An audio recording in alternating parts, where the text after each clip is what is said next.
Before there was a phoenix, before there was a state, before there was even a name for this land, something extraordinary was already happening here.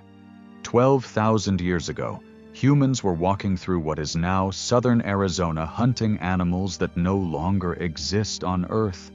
Giant ground sloths, mammoths. The bones are still being pulled from the desert soil today. This land was never empty. It was never quiet. And for 12,000 years, it has never stopped surprising the people who thought they understood it. This is the entire history of Arizona. The first chapter belongs to a civilization most people have never heard of. Between 450 and 1450 CE, the Hohokam turned Arizona's Sonoran Desert into a farming empire, using nothing but stone tools and wooden digging sticks. Think about that. No steel, no machines, no blueprints, and yet they carved 700 miles of canals through caliche hardpan, a material so tough it breaks modern jackhammers, creating North America's most complex prehistoric irrigation network. The system provided food for an estimated 80,000 people across more than 100,000 acres. The main canals ran 13 feet deep, channeling water 16 miles from the Salt River. These were not primitive people scraping at the dirt. From 800 to 1400 CE, their irrigation networks rivaled the complexity of those of ancient Egypt and China. They created skillfully crafted pottery and shell jewelry, which they traded for turquoise and other goods, in a network that extended from Mexico to the Pacific coast. Platform mounds rose every 3 miles along the major canals, serving as administrative centers where leaders coordinated water sharing between villages. This was organized government in the desert, 1,000 years before Arizona became a state. And then, around 1450, it collapsed.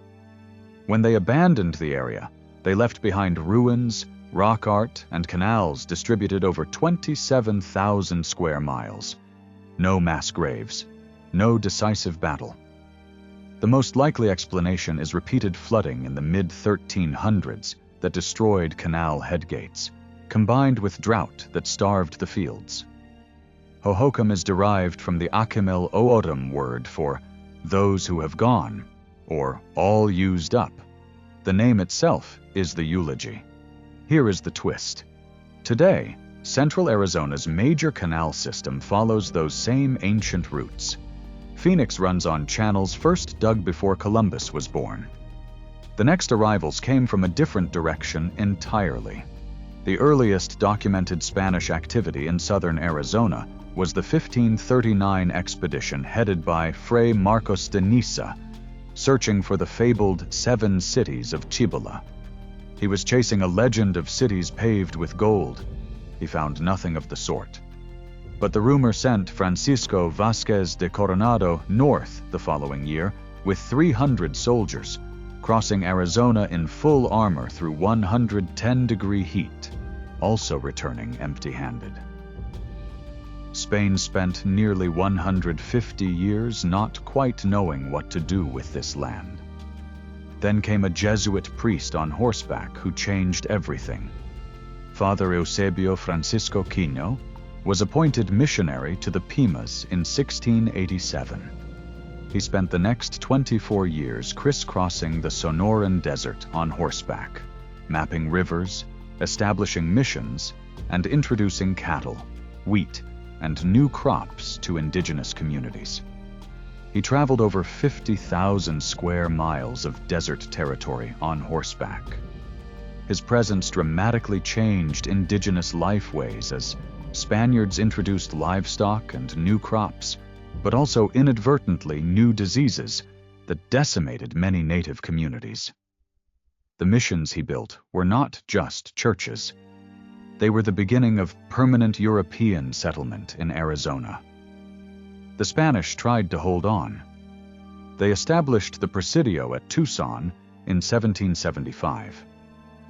But the pioneers of Arizona were constantly prevented from expanding northward by the Tohono O'odham and Apache, who raided settlements, ran off livestock, and made the desert ungovernable for anyone who disrespected it.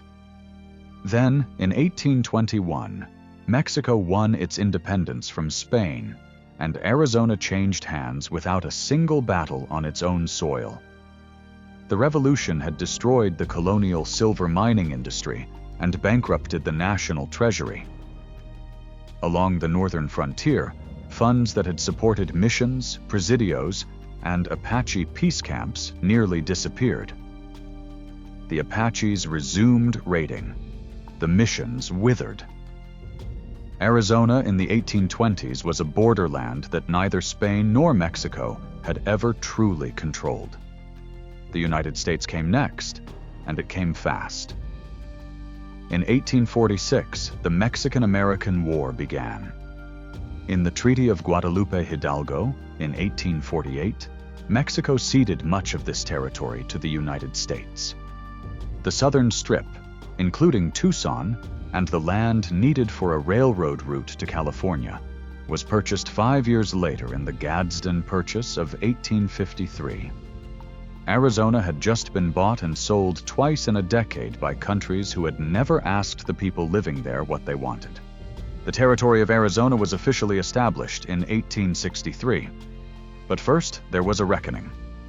The U.S. Army sent Colonel Kit Carson into Navajo territory with a brutal mission. Carson was tasked to kill Navajo men and destroy crops, wells, houses, and livestock. These tactics forced 9,000 Navajos on the long walk to a reservation at Bosque Redondo, New Mexico. The camp was a catastrophe. People starved. Disease spread.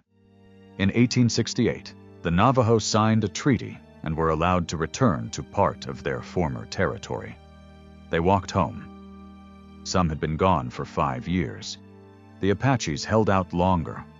Geronimo, a Chiricahua Apache leader, staged one of the longest armed resistances to U.S. expansion in American history, fighting across Arizona and northern Mexico until his final surrender in 1886. The U.S. Army had deployed over 5,000 soldiers to capture fewer than 40 Apache fighters. It took them 15 months. What was pulling Americans into this dangerous, waterless territory? Silver. When Ed Schieffelin, a scout for the U.S. Army, left Camp Huachuca to prospect in 1877, he was told that the discovery of his tombstone was more likely than precious metals. He found silver anyway, and named his first claim after the warning. Within 2 years, Tombstone's population exploded from a handful of prospectors to nearly 6,000 residents. Within a decade, the local mines had produced between $40 and $85 million in silver bullion, and the town had grown from 100 people to around 14,000 in less than 7 years. It also had 110 saloons. On the cold afternoon of October 26, 1881, that tension finally erupted. In a fateful 30 seconds on Fremont Street, nearly 30 shots were fired at close range. The gun battle between the Earps and Doc Holliday against the Clanton-McClory gang left Billy Clanton and the McClory brothers dead. The gunfight at the OK Corral lasted half a minute. Its reputation has lasted 145 years. Arizona's copper mines outlasted Tombstone's silver by decades. By 1907, Arizona was producing more copper than any other state, earning it the nickname the Copper State at the time of statehood.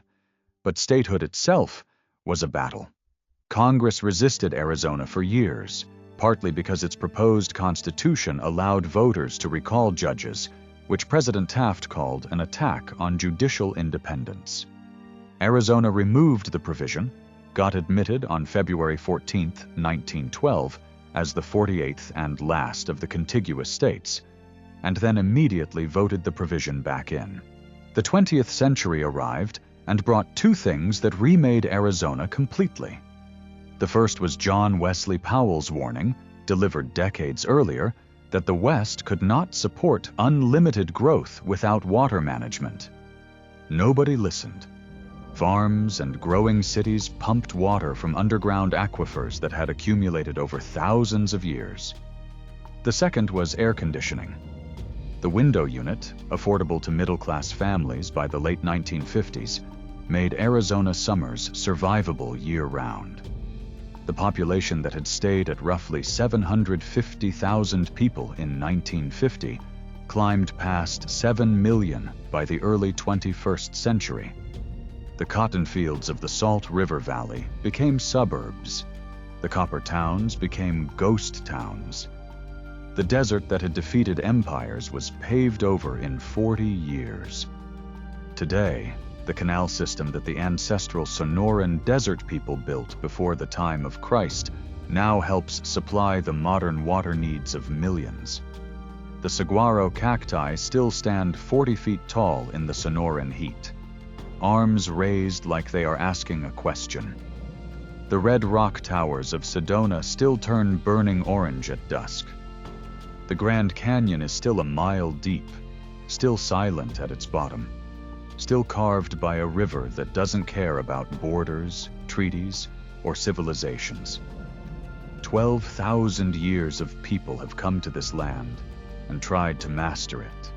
The desert is still out there, past the highways and the subdivisions and the swimming pools, baking under a sky so blue it looks painted, waiting, the way it has always waited, for the next civilization to forget who was here first.